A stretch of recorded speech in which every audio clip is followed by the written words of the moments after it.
All right, on this project, we have this tabletop slash display case top from basically a Pilates studio. And the shop owner, they said that they've had this thing in place for over 14 years. As you can see, it is just plain destroyed, scratches all over the place. Top to bottom, side to side. But we're gonna fix it up, make it look like brand new again, and hopefully it'll last another 14 plus years. Um, Maybe they'll call us again to repair it in the future. But to start off, we're going to start off with our heaviest grit. We want to cut it quick and fast and just get down to the bottom of those scratches as quickly as possible. Now, for this video, this is actually a test for the channel. We're gonna see how you like the content. If you like it, please, of course, give it a thumbs up and all that stuff. But this is basically just a test to. We're gonna do real time on this video. So yes, it's like an hour long because that's how long this repair took us, just about. With setting up and some little things here and there, it probably took us about an hour and a half in total. With interaction with the customer, setting up the easy up table, so on and so forth. So, again, follow along. We're going to go step by step through this. I'm not going to talk too much. It's just going to be me grinding away. May find it boring, so you can skip ahead, of course. But you may, especially if you're in the glass industry or glass scratch repair industry, hopefully you learn something too. And or if you have some tips for me, hey, I'm all ears. I love trying different products, different machines, different techniques. I'm not above reproach either. We're all still learning, and as new things come out or we share information, that's the whole idea with sharing this content too. Not only to bring awareness to the industry, but also hopefully we can share as glass scratch repair experts, share our knowledge because when we all share, when we all learn from each other, we get the best of the best that starts to be in the business. Anyone that's not continuing to educate themselves, they're not going to make it. But if we all share and continue to be better as an entire industry, then that's the best product that'll be out there for our customers. So thank you for watching, and I'll comment some here and there, but for the most part, it's just me grinding away and then polishing and cleaning. So yeah.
So as you can see, we do a crisscross pattern or a grid pattern, um, overlapping each time we go over a pass, overlapping the half the width of the pad essentially. And this makes sure not only do we keep a consistent speed of the machine, the speed is locked in at a certain RPM, but then the speed in which I move the machine around on the glass, try to keep that as consistent as possible. But you can see right there, it's about half overlap over the previous pass. And so that keeps a consistent overlap, which then makes a consistent uh, removal of the glass stock. And so then you don't end up with a wavy, um, distorted piece of glass once the grinding is done. And I go all the way past the edge in Some cases, for instance, on a window that's installed in a frame on a home or a building, you can't really get to that edge.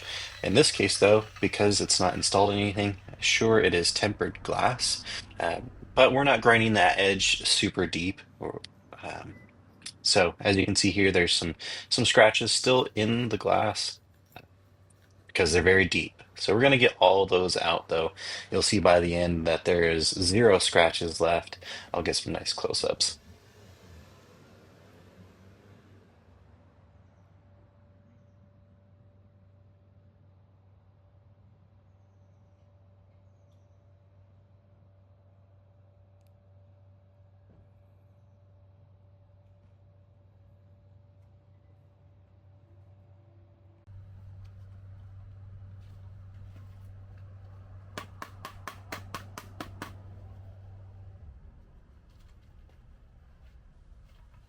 So moving on to another section of the glass, just switching out for a cleaner pad. But then, and we keep a nice, uh, how do I say this, a sharp piece of grinding disc on there. And this is because the faster that you can cut it, likely is the faster, or the flatter, I should say, the flatter the glass is going to stay.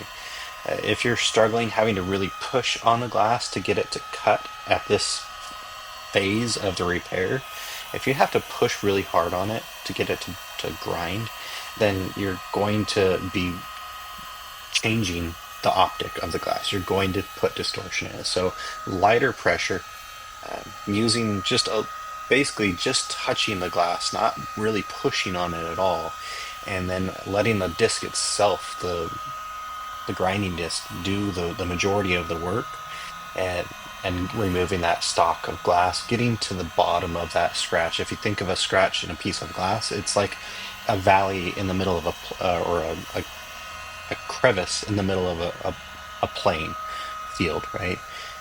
It's just a void in the middle of this flat surface.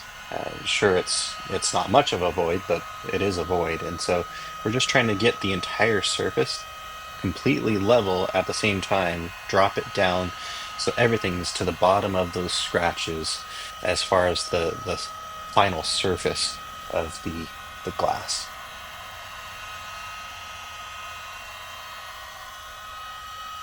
Again, just keeping those that pattern consistent.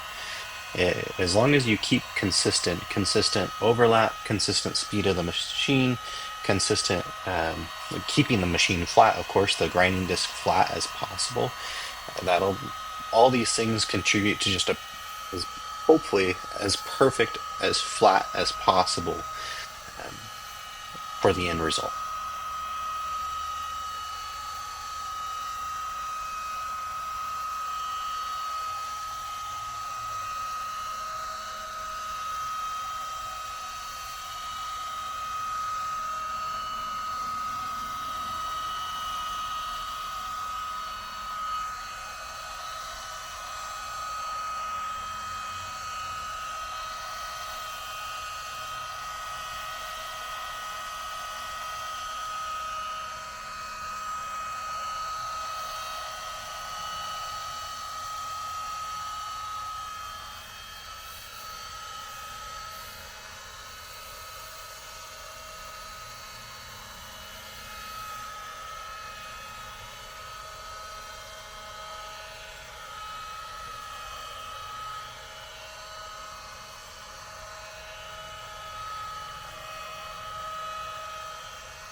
Now, before you jump in the comment section, I know I was just preaching about, oh, consistent speed, consistent movement, and all that. I accidentally stepped on my cord. And you know what? As someone as a glass scratch repair expert that is actually able to remove the distortion and damage left by, let's just say, not as good of repair glass scratch repair specialist. There's a lot of glass scratch repair companies out there that specialize, quote unquote, specialize basically just in graffiti removal. And most people just don't really care. Most companies don't really care if their storefront glass is wavy or looks like a funhouse mirror. They just want the very visible scratch or expletive off of the front of their storefront. And so, and as you can see here, I'm using 120 grit. I'm not shy about what grits I use or anything, so we'll step through that through the video. But basically, as far as glass scratch repair, I'm able to remove any distortion that I may even put in. I can see it for myself as I'm going through it.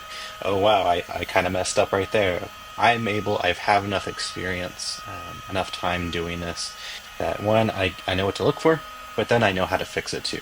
And I came from the industry of painting cars for a living. And when you paint cars for a living, it's not. I appreciated one of the instructors for one of the paint schools that I went to. He said a good painter or a great painter isn't one that never makes a mistake. A great painter is one that, okay, I made a mistake because it's going to happen. It's not a matter of if, it's a matter of when. So a great painter isn't one that doesn't make mistakes. It's a great painter is one that knows what to do when he does make a mistake. And so hence I kind of translate this, not translate, I this transfers over, I guess, in my mind anyway, to the glass scratch repair industry and what we offer now. When I make a mistake, yep, it happens. I've made mistakes on jobs. I accidentally started the polisher way too high when I just put on a brand new piece of 120 grit, and I thought the polisher was set to a very low speed. Turns out it was set to full speed because I was trying to cool it down the last time I turned it off, and I just buzzed the window super fast and put some really deep scratches in it. Thankfully, again, I know how to fix it, so I fixed it. Everything was good, no distortion. Customer was happy. Moved on.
Yeah, gotta adjust that camera, gotta get the right angles.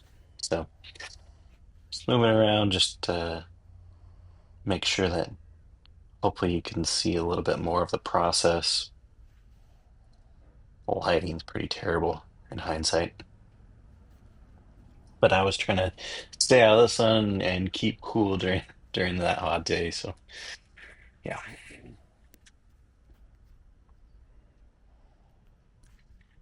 I ended up putting the camera up on the hood of my truck so I can get a different angle. Apparently, in YouTube videos, you're supposed to change the scene, or from what I hear, I don't know. I'm not a professional YouTuber. Obviously, look at I'm not even editing out this whatever this is. That's the type of video I decided to do this time. You can fast forward if you don't like it. But anyway, apparently with YouTube videos, you're supposed to change scenes or lighting or something every 5 seconds or so to keep the interest alive, to keep people watching. Um, yeah, I'm not doing that on this video. This one's just purely uncut, really, just the work that we do, and hopefully you can see and appreciate the full process that it takes to do this kind of work.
So right here, you probably noticed that I'm focusing quite a bit in just that one section, that little spot on the edge. There's a really deep gouge right on the edge of the pane, and so I was, yeah, focusing a little bit more right there. But what I'll do when I do focus on a certain spot quite a bit to try to get it fully out, get that scratch completely out, is then I'll go about feathering it away from that spot. Um, then even if you look at it from at a weird angle from across the room, again, not having distortion, it may have a very gradual dent to it, if you will. If you put a perfectly straight edge level or something like that across the top of it, you might be able to measure some millimeters, a millimeter, microns, I don't know, very minimal, I should say, a variation across this entire thing. But it is heat treated glass, and by nature, heat treated glass, tempered glass, it's always going to be wavy. There's always going to be deviation, which is why industry standard doesn't have really any um, standard for that that little bit of distortion or wave to it from the factory. Realistically, when I'm done with these things, usually they're flatter than when they came out of the factory.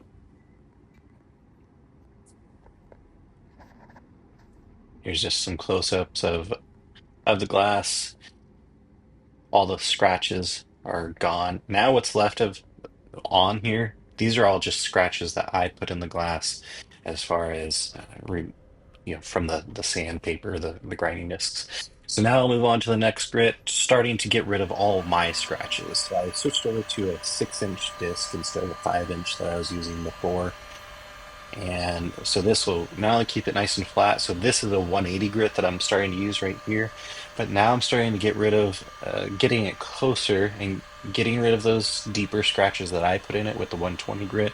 Now it's starting to get it nice and smooth and keeping it nice and flat as well.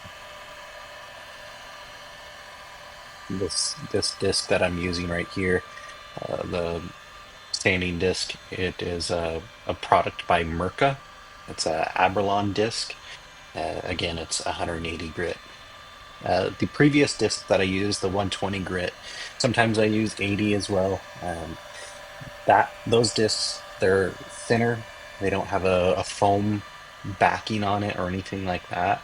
And I do that because I coming again from the painting industry, the car refinishing industry.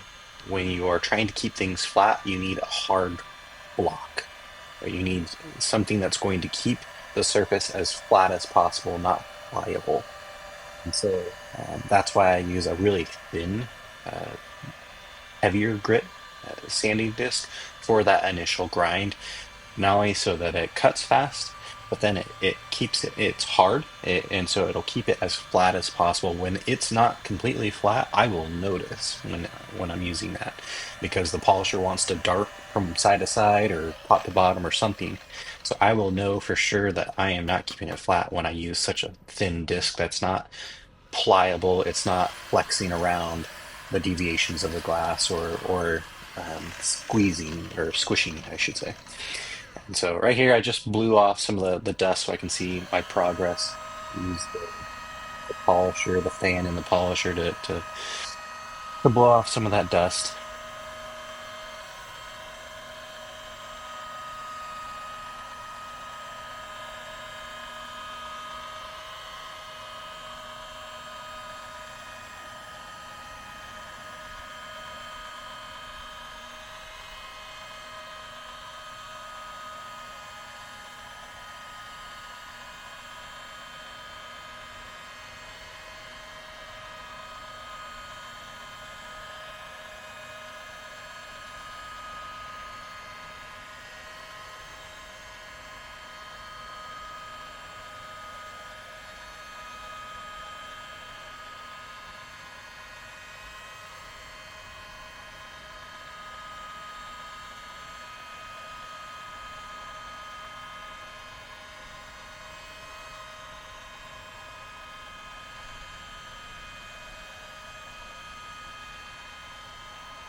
So you can see here already the glass is starting to get more shiny or clear. It's getting closer and closer to being scratch free.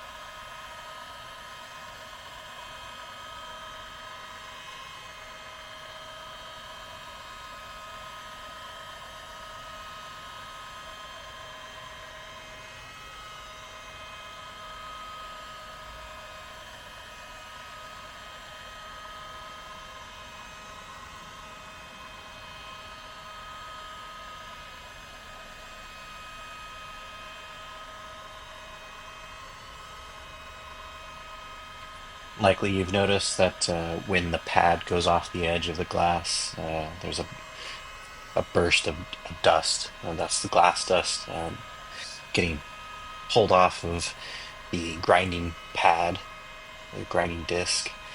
And I do that especially when I'm doing a large piece of glass like this, and when it's flat and I can go all the way to the edge.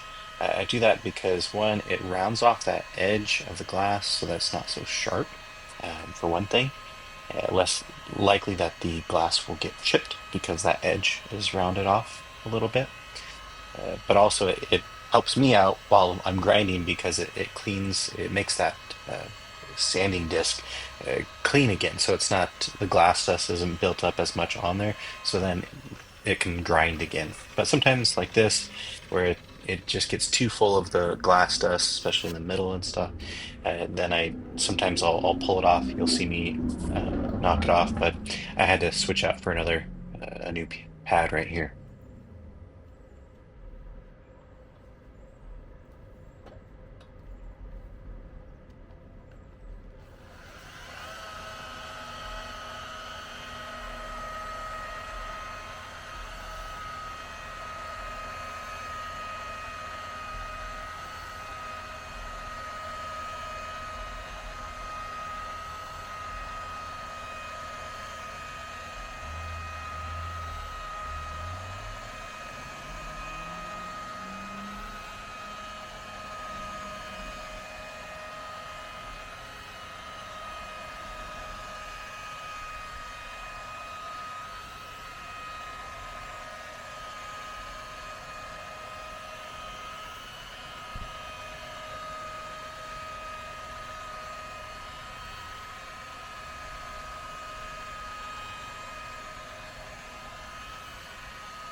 Right here, the roll of tape is on the tabletop right there because I used it to tape my camera up to the top of my Easy Up. As you can see, I just showed you I am switching over to 500 grit right here. And on this one, I was able to just go from 120 grit to 180 to 500 grit, not a bunch of extra steps. And this will actually be my final grit that I use. What I do is I go over a few times with 500 grit, a few passes, getting out the 180 scratches. This glass, it was just treating me right, so I was able to just get away with that. And then what I'll do towards the end, after going over a couple of times with the 500. with a clean disc is then I'll actually let the glass dust build up on the pad. And with that, it turns that 500 grit into a finer sanding grit. And again, getting it closer and closer to transparent, to scratch free, so that I can polish it out and get it completely transparent.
Well, if you've made it this far into the video, one, thank you very much for watching. I didn't put a lot into this video, and I'm not going to put much else into it as far as any zooming in or crazy angles or anything like that. It's, again, just keeping it pretty simple on this.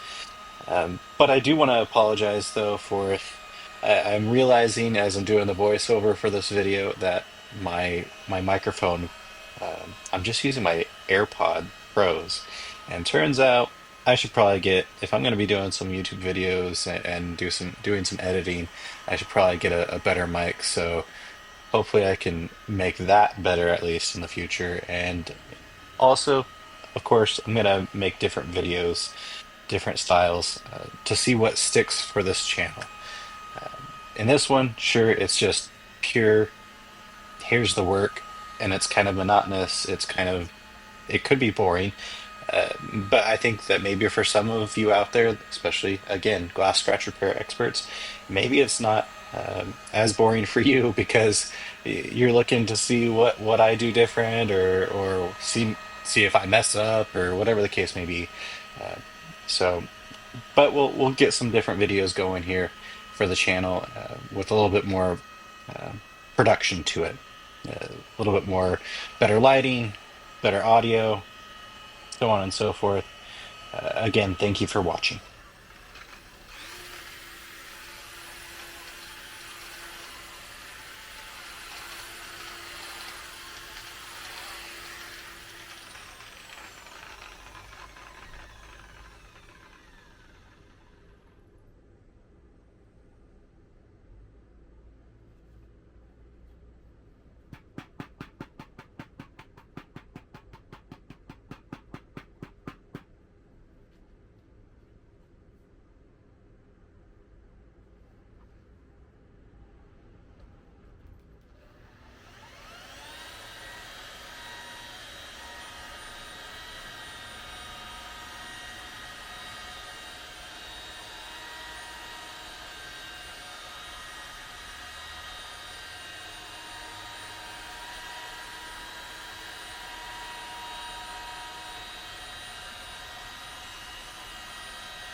All right, so at this point, I am all done with the grinding part of the repair process. I'm just checking it over, making sure that I didn't miss anything. There's no little pigtails or anything like that from previous steps, any scratches from myself or scratches that I didn't notice before. I'll switch out and I'll move on to polishing in just a moment here.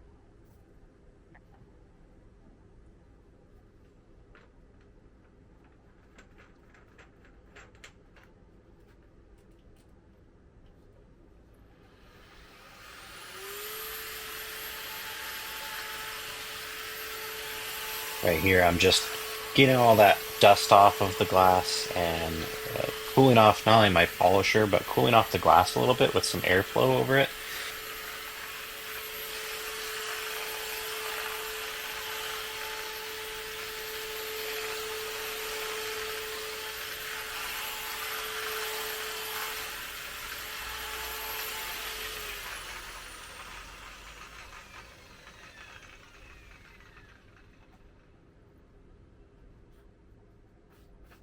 Now, the reason to cool off the glass before putting or going to the next part of the repair process, there's a few different reasons why. One, on this day, the all of my equipment and my polishing liquid and stuff was in my truck overnight, and it got pretty cold that night. So if I put cold liquid, cold cerium oxide on the glass while it's still hot, I run the risk of breaking it, right? But two, if the glass is really warm, then the warmer it is, the more likely it is that there will be warpage in the glass and distortion.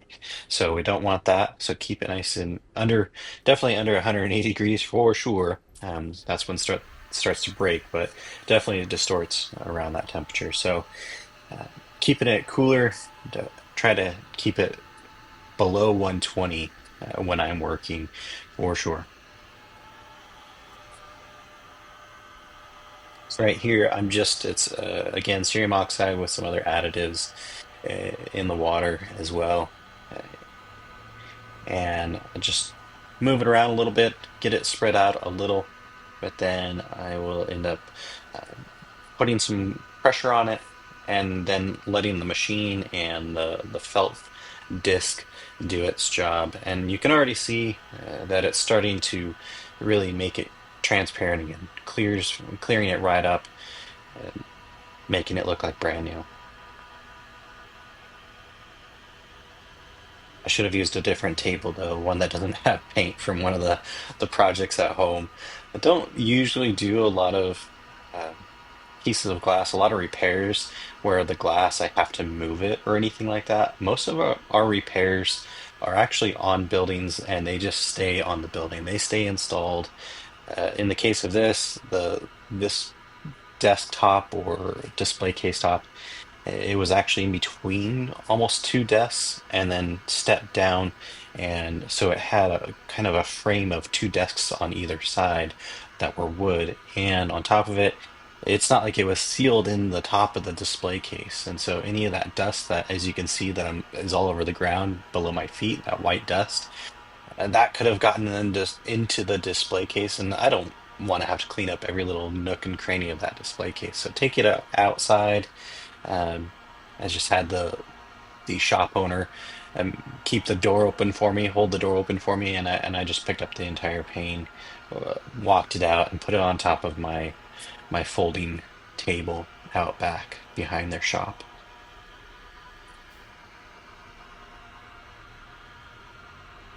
You can see that it's already starting to look like brand new, nice and shiny, clear, and it'll just get better from here.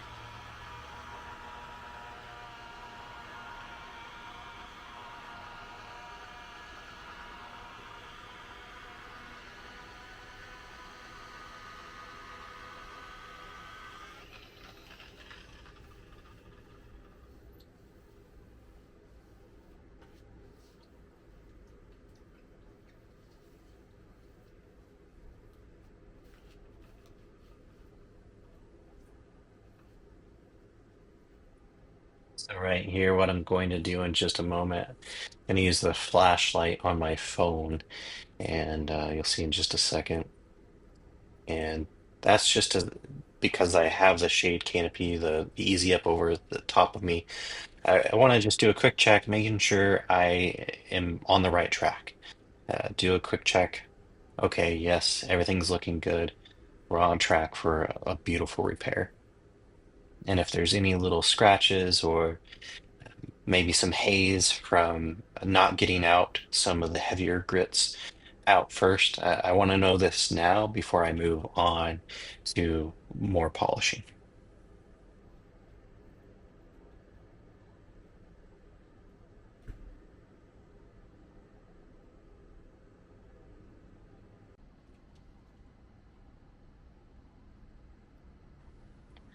From this angle, it may look as if the entire thing is all polished, but it's not. So it's just really close to being completely polished, or it is really close to being polished because of the the sanding that I did, stepping it down to a finer grit before going to polish. So this corner right here, I had gone over one time, and then in the center, as you just saw in the last clip, I had already done. And so I am gonna go over this corner and then move on to the rest of it.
All right, so I'm gonna cut out, yeah, I just cut out like about 10 minutes or so of polishing because you get the idea basically done. And so now what I'm doing is just cleaning with, in hindsight, is probably an excessive amount of isopropyl alcohol to get all of that residue from the cerium oxide off of this glass.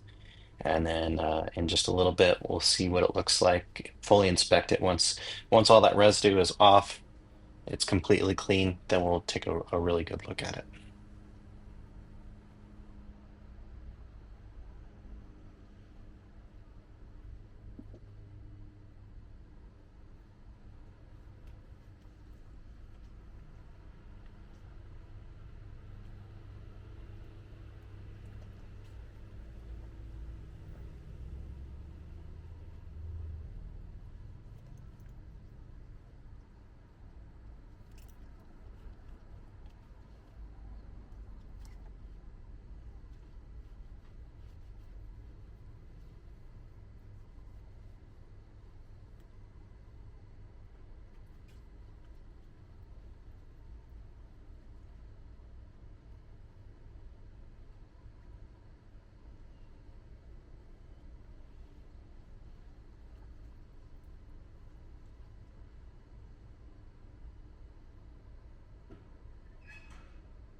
right, now we're gonna do a final clean with a mop and squeegee.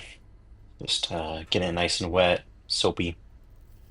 Make sure that there's none of that glass dust. Again, none of that residue from the cerium oxide either from the polishing stage.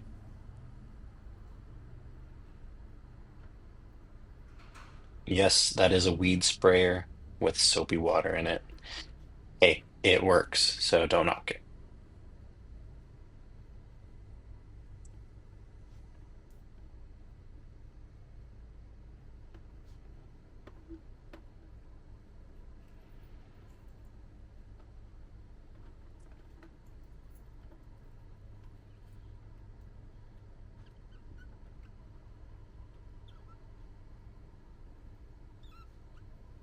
I feel like I need to have like a beat going right here because that's like all the what all the cool kids do while you're doing the swoops and stuff. Having a nice beat. I don't know. So satisfying, so fresh. So this is out in the sun, direct sun, full sun, out in the parking lot. Moved it out from underneath my easy up, so the sun is just glaring down on it, and it is looking beautiful. This customer was extremely happy with how it turned out. I'm happy with how it turned out. Looks brand new. So if you have any questions about the process, I'm an open book. I don't mind telling others how it is that I do my work, whether you're a glass scratch repair company yourself, a homeowner, maybe you're a contractor. Any questions you have, drop them in the comments. If you like this content, if you liked just the very long video, please like, subscribe, all that sort of stuff. And please, if you have any feedback of how I can do it better, whether the work itself or the video, let me know in the comments. Thanks.